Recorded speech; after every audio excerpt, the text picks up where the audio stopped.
In a quiet suburb just outside Chicago, there's a building called Brookridge Gardens. It looks like any other low-rent complex. Peeling paint, buzzing lights in the hallway, neighbors who nod but don't speak.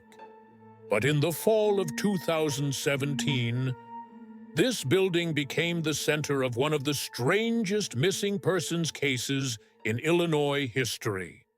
And it all started with a man living alone in apartment 8B. He said his name was Daniel Harper, moved in on a Monday, paid 3 months of rent in cash, no driver's license, no social, just a stack of bills and a signature. The landlord thought it was odd. But money is money. Daniel never made noise, never had visitors, no music, no parties, no deliveries. But every Thursday at exactly 2 a.m., neighbors said they heard dragging noises, heavy, slow, always followed by the smell of bleach. On October 14, 2017, a 911 call came in from a neighbor in Building C, across from 8B. The caller said, "I just saw a man dragging a tarp down the stairs. It's dripping. It smells bad, like bleach and something worse." Police arrived minutes later. They knocked on 8B. No answer. They forced the door open. Inside was a scene out of a nightmare. No Daniel, but blood soaked into the floor. The couch cushions slashed open, a claw hammer on the kitchen counter, and notebooks, dozens of them. Inside, handwritten journal entries, but not about his life. They were stories about other people's deaths, detailed accounts, victims described by name, age, date, how they died, and where they were left. At first, detectives thought it was fantasy, until they matched the first entry to a real cold case. A missing woman from Ohio, 2015. Same name, same cause of death. Even the entry mentioned the pink scarf she was wearing the day she vanished. They found 14 notebooks, all of them referencing real unsolved cases from 6 states. And then they found the 15th notebook, dated 2023, 6 years in the future. The pages weren't stories. They were predictions, names, dates, locations, and one of them was a detective's name, Detective Laura Monroe. Laura was the lead investigator on the 8B case, skeptical of anything that didn't make logical sense. She dismissed the future-dated notebook as a prank.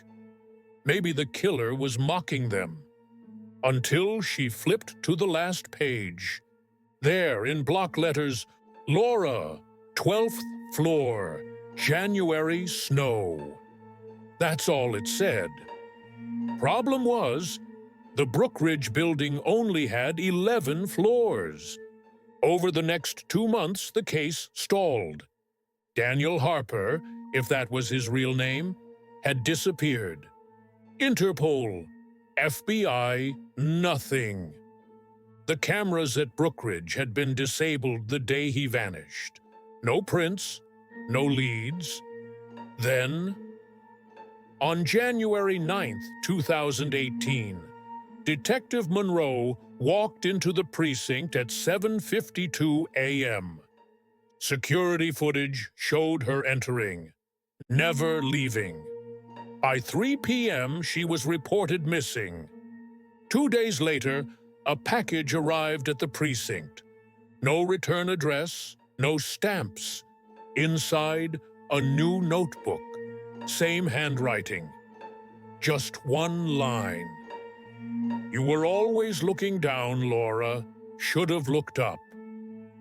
They reopened 8B. It had been sealed as evidence, but now detectives had no choice. What they found this time was different. The walls had been painted over, but under the new coat was writing, thousands of names, dates, and one word repeated over and over: sequence. They brought in forensic analysts, psychologists, data scientists. What they discovered was terrifying. The entries weren't random. They were in perfect chronological order. Not of when people disappeared, but when their cases went cold. Daniel Harper, if that's who he was, wasn't just a killer. He was tracking the justice system itself. He wasn't murdering for chaos. He was documenting failure. He only wrote about the ones who weren't found in time. Which brings us to the final twist. One of the names on the wall hadn't been reported missing yet. A woman in Wisconsin. She was found dead 11 days later, just as the wall predicted. To this day, no one knows who the man in 8B really was. No fingerprints, no family, no history. Some think he was a former profiler. Others say he was part of a larger ring, tracking unsolved murders for sport. The strangest theory? That he was never real at all. Just a tool used by someone inside the system to expose its flaws. But here's what we do know. Cases linked to him, over 40 of them, have now been reopened.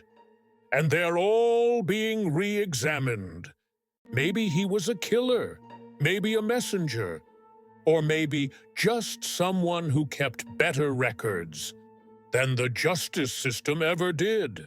This was the case of the man in apartment 8B. And if you're ever in Brookridge Gardens, look up, just in case there is a 12th floor and someone is still watching.